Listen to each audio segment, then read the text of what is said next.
This is Luetin, and I'm back with another round for you today, and we're on Karkand yet again, but this time we're on Rush Karkand. We seem to always do this one on Conquest Assault, so we're down today with a bit of rush action, and we're on the defending team. I was pleased to play with some of the subscribers today as well, so that was good. I did have a couple of my guys saying that they wanted me to join, but I decided to stay with subscribers because it's good to chat to these guys and good to play with different people. I think I do have team chat on, so I'm talking to everyone, and I'm going straight off with a good, defending mine and engineer setup. Engineer is a good class to take for this first round because you're often faced with multiple vehicles. One of the first things I said to the guys was we need to really focus fire on those vehicles because this round, this first section, often gets lost because of the vehicles. And I really wanted to get some mines stuck down on the ground, really just get prepared, marking the targets, looking at what's coming in, and already you see the LAV is pulling straight in here.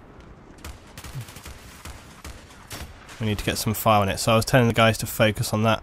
We see we've mined up the right hand road here, getting a lot of fire coming in down the middle.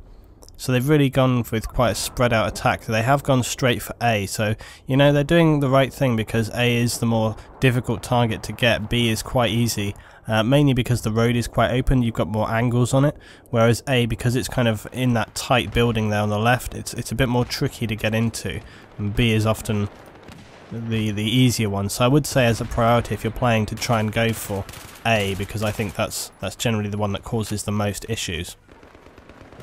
I noticed Airborne was moving up here, and I was very, very quick to shout out and say, Airborne, Airborne, take him down! Because he is one of the really, really good players. Now you see they have marked B, but to be honest I was hoping that the rest of the team would focus on keeping that clear. But as is always the case, you can't do everything yourself. There was a little bit of an issue with reacting too late here. I did say to the guys, come on, get in there, get in there, get in there. I was calling it out. I said, we had people over here, but they just didn't move. They didn't push in quick enough. I couldn't get past here. However, we're down on 55. We're not doing too bad here. It was unfortunate that we lost that base, but I felt that we could still hold off here, provided we tightened in our defense and did it properly. At this stage in the game though, you don't want to be too close to the base, and I've actually got a video coming up, but I need to wait to get my capture software for that so that I can show it, because I've got a bit of an animation and I'm making an animation for it, but I need my capture software in order to properly use that. So that one's coming up, but it won't be probably for a week or two yet. But it's basically about wave spawning and how that can be important when it comes to defending, and a lot of people don't realise this when defending, that there's different ways you can defend, and there's different moments you need to move to different places for defending. And at this stage in the defence, you see I'm right on top of the target, but we do move out here because I was just using this building here. But you don't want to keep your whole team right on the defending target. You do want to try and move forward a little bit and sort of create a buffer zone. I've talked about buffers before, and they are very, very important. The reason is that if you're too tight on an objective, it can be, you can get a lot of people killed very quickly because they're so tight on the objective, and then it means that because you're right on somewhere, the enemy are also right on it, which means that they're more likely to get a very, very quick attack, and then before you know it, the whole base is overrun and they've pushed forward very, very hard. So the better thing to do is to try and keep a nice little double kill there. The best thing to do is to try and keep a bit of a buffer. You see we have got some guys on the right hand side as well, and I did say it's important to keep on the right. And you see how I have moved away here, along with there's two guys below me. And also if you look on the left hand side of A, okay, there was a guy running up and down there, so we've got that kind of covered. There is a tank moving in here, but you can see, look, the guys over here, they're getting involved. And people were aware that that tank was moving around, we were calling it out, as well as you can see that they're infiltrating around the back. But do you see as well how they have pushed around through that right hand side? And I've said this before, that if you lose a base, it's very, very important that you still maintain some kind of fire and control on that area.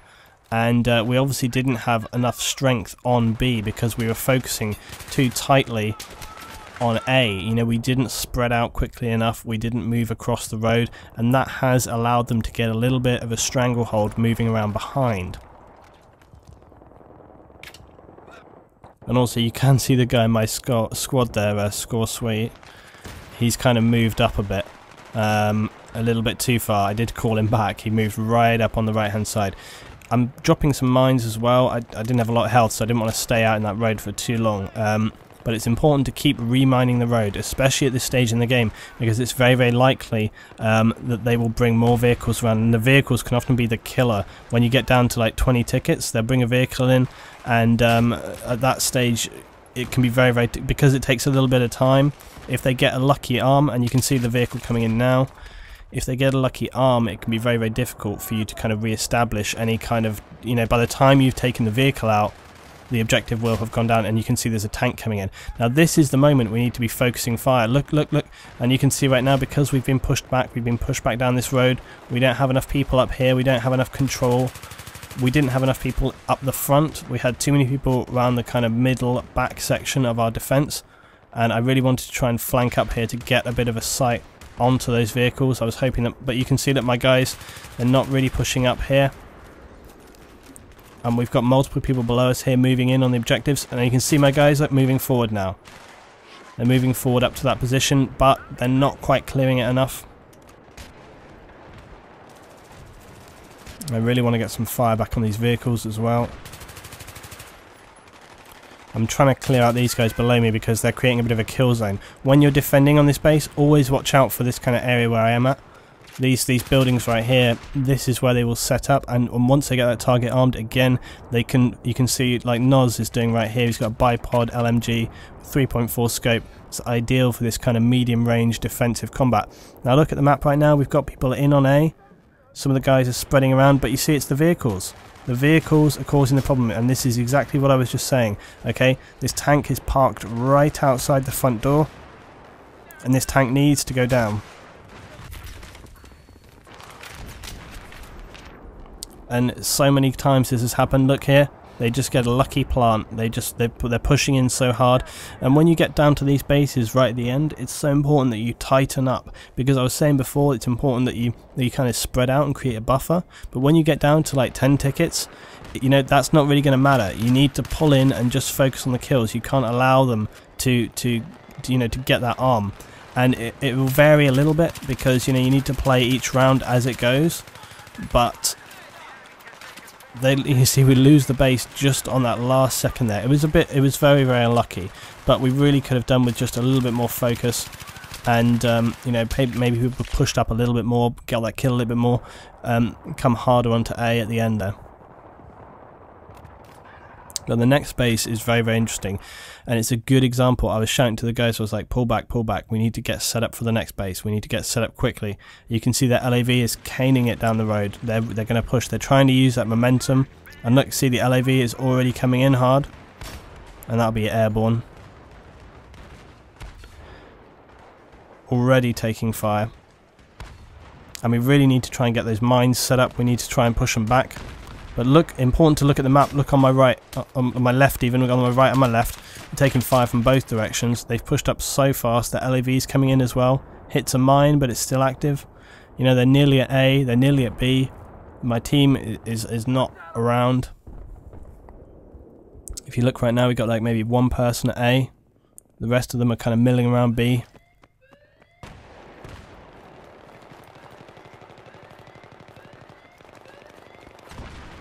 We've got someone on the roof, but he's not even aiming down at where the people are. I was just trying to get to A at this point, because if I couldn't get there, we were going to lose it. And I was hoping that maybe with a bit of supporting crossfire, I might have been able to get there and get that taken down, but evidently not. But we managed to hold off A for a good amount of time, so it felt kind of optimistic that we may have some kind of control here.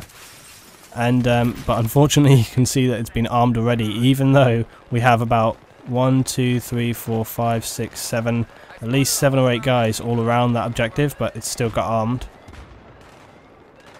And I think at this stage people are so distracted. This is what's so good about momentum. Okay, I wanted to just check this area. I wouldn't normally just go straight in where people are already defusing, but I wanted to check there wasn't anyone prone or hiding or running in again, because they already missed it once. So I was thinking, okay, we need to make sure there's no one actually lying down in here. You can see we have got a good distribution of mines around the area, so I feel relatively... And you can see that tank taking them out of fire, taking some good concentrated fire on that tank. And that's really, really what you need. You need people to concentrate their fire on those vehicles, because taking those things down is really, really important.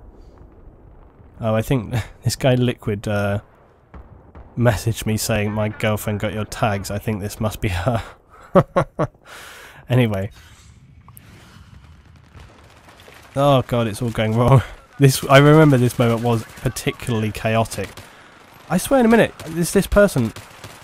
there's one person in a minute I think I put a whole clip into, and they didn't go down. I don't know if it was getting some weird lag or something. It was very strange. You see, this is when a sniper can be useful, okay? There's already a lot of chaos going on, right? They're not sitting like in their spawn. They're sitting at kind of medium range. Oh dear. This was the bad moment. Yeah, but you see where that sniper is right now. He's at kind of medium range, alright? And, you know, he's just got an 8 scope, straight pull bolt. He's just staying there, and what he's doing is just putting harassing fire down onto us. And, you know, we've already got enough enemies shooting in on us. That sniper is going to be causing even more confusion. I think this is what I was talking about here. Look, look! Now, I didn't really get any hit markers there, and with the pistol, I mean, what the... I don't know what was going on there, seriously. I know my aim is not always 100%, but honestly, I would have thought that guy should have gone down there. I don't know what was going on. Anyway, they've got the arm again. You can see by the minimap, they've pretty much managed to clear everybody out of here, which is not a good thing to happen. This base does suffer, though, from the fact that it's very, very open, and that's why locking down those entry points is really, really important. I haven't done a rush routes for Karkand, and I think I'm going to do that because Karkand is it's a really interesting map. There's a reason why I have several similar maps that I put onto my server, and it's because they play out very, very well. They have very interesting aspects. This one, Oman, is another one that we play. Wake is an interesting one. A lot of the Back to Karkand pack maps are particularly interesting in terms of their gameplay. They're more balanced. A lot of the vanilla maps, as people like to call them, they tend to be... they tend to suffer from a kind of spawn camping. It's true. A lot of the vanilla maps as well, they tend to be... watch this. Yeah. Didn't go for the knife. How the hell did it arm? I swear, these objectives arm so fast. Anyway. Yeah, a lot of the vanilla maps, if you think about them, okay, they tend to suffer a bit from kind of spawn camping syndrome. They tend to have that sort of setup, okay? They're either on a carrier, or they're from a very sort of bottlenecked beginning. Whereas some of these other DLC maps tend to not have that. They tend to have a little bit more of an open, more balanced beginning, and so do, you know, the sections throughout. And for that reason, that's why I kind of pick some of them. But some, you know, some of the vanilla maps are fine, and we run with those as well. Like Karg, for example. Karg is a fine rush map on vanilla. So I have said to the guys that B is the most important one, but that doesn't mean that you should just automatically give up on these other ones, because someone has still got to come and take these, and it's important, you know, that we try and keep a presence here. Because if you let it go too quickly, then it can just, you know, it gives them like, they get that speed, that momentum, you know, they'll take A, they'll push straight on into B, and so it's not always a good thing to sit with everyone on one. You know, a good example of that is Sane Crossing, okay? Sane Crossing, alright, the B build on the first one there, yeah, go down airborne. Yeah, that B one, okay, on Sane, everybody knows, alright, that it's super easy to defend that base. However, that doesn't mean that you should just automatically give up the base, yeah? Just because you can defend well with B, it doesn't mean that you shouldn't make an effort to try and, you know, keep the other one, which is A. So I always say, when we're starting Sane Crossing, send 2 or 3 people up there to A, okay? Send them. Same on this base, right? Everybody knows that the B base on this section is pretty much one of the most tricky that you can take. The reason being is that the defenders spawn pretty much right on top of it, and that's also the same with Sane Crossing as well as its kind of geography. That's why prioritization is... oh, this is going to go wrong. That was good. But that's why prioritization is so very important, because you really need to understand not just, you know, how easy is it to get in and arm the objective, but also how where do the enemies spawn. The spawns for rushes are very, very important, because that will help you prioritize which ones to take. Taking A on this first base it's not always the best thing to do, mainly because it then leaves the entire defending team just with, you know, the easier one to defend. Basically, the first base on Karkand, the two targets, they're not super easy to defend, they're not very hard to defend, okay? It's kind of 50-50, and that's why, you know, we mounted a pretty good defense there. The second base is very, very difficult, and the reason being is that it's open, it's huge. You have a good, I don't know, 3-4 main routes and then 5 or 6 sub routes as well to get into that base. So it's quite open, it's quite easy to break through there. You can take multiple routes at the same time, and it means that you can very, very quickly fragment and break up your defending team. This one, the third base, is very, very different. Open, okay, very open. You have a good 2 or 3 main routes and a couple of other subsections that you can run in onto it, okay, and it's very easy to kind of just get in there and defend that. But 2 or 3 defenders can make a big difference on that base. You put a couple of claymores down, maybe have some guy relaying C4, he's going to cause some irritation, and that irritation is going to cost the enemy team 20-30 tickets. That's a good buffer amount to be able to kind of work with. 20-30 tickets will soften them up a bit, and it gives you a better chance of continuing to defend the rest of the bases. However, look, we have nobody really over here watching this road. You know, they've just walked around. People are so obsessed with covering these little narrow bottlenecked areas, they're not even looking at the main road. Again, snipers can be very, very useful. If you're defending on B here, having a sniper positioned on the end of this road here, he's going to be very, very well covered to cover this entire road section. If he was very lucky and he had a SOFLAM position down there as well, that's going to protect you from any tanks coming down the road. So you've got to think cleverly about, you know, what classes you use and where to position them. However, does that mean that you should always roll sniper on that section? No, you need to look at what everyone else is doing and prioritise what you're doing as a case. You know, if everyone's rushing in from up here, you know, where I was just firing at right now, and you can see the tank is positioned on the top of this road, okay? Yeah, covering that with a sniper is probably not going to be the most important thing to do. So you have to kind of look at what's happening on the ground and assess it. There is no set in stone rule about how to defend a base, okay? You just have to work it out. Now, I wanted to get stuck in here because we're down on 25 tickets. There's a tank on top of the road.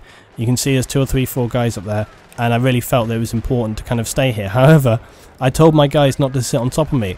It does irritate me when people spawn on you and won't get off. This is why, you see, this is why I wanted to be here.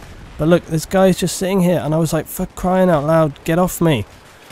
I didn't want to get stuck there with someone sitting on top of me, because it gives you away. And you can see we're really having a mad rush at the end here, and this is how these games often turn out. Look at this! Look at this! There's you know, there's blue guys. There's people there. They're watching. Look at the map right now. I got annoyed about this in game. I really did. There's 2 guys there, and they just ran in and took it. Couldn't believe it. Seriously, couldn't believe it. This has happened to me plenty as well. I've had plenty of times recently where I have just walked into a base and armed it. I've ran through like 3-4 enemy guys, they haven't even seen me. People need to really start opening their eyes in this game, because, you know, if there's some guy in an obscure window or whatever, yeah, fine. But if they're right in front of you, come on, you know, seriously. Unbelievably, we managed to get this disarmed. But this end of the round here was very, very scrappy. You know, people really they'd lost all kind of control of the entries, and it was by kind of spawn distance more than anything. But this is what I was saying about this base. You know, the spawn distance is a massive advantage, and that is why if you're an attacker on this, you must prioritize B, okay? Because you get stuck in this situation. Look at what's happening as us as defenders. We're not doing a very good job, and yet we are managing to hold this quite easily, really. And the reason is that it's the distance. It's a long way for the attackers to run every single time, even with a tank. And it means that, you know, we can just continually keep spawning on the base here. And even though, look, people are managing to run up and get in, they really don't have enough distance. They don't have enough time to get up here. And that's what is the saving grace on that base. So this has been a bit of a breakdown of all of those things. I think I will do a rush routes of this. I've got multiple things coming up. Don't forget to check me out on Twitter if you want to ask me any questions, or if you have ideas for videos, or there's something you want me to cover, anything like that. So check me out. I'm just Luetin09 on Twitter. Thanks for watching, guys. Some more stuff coming very soon.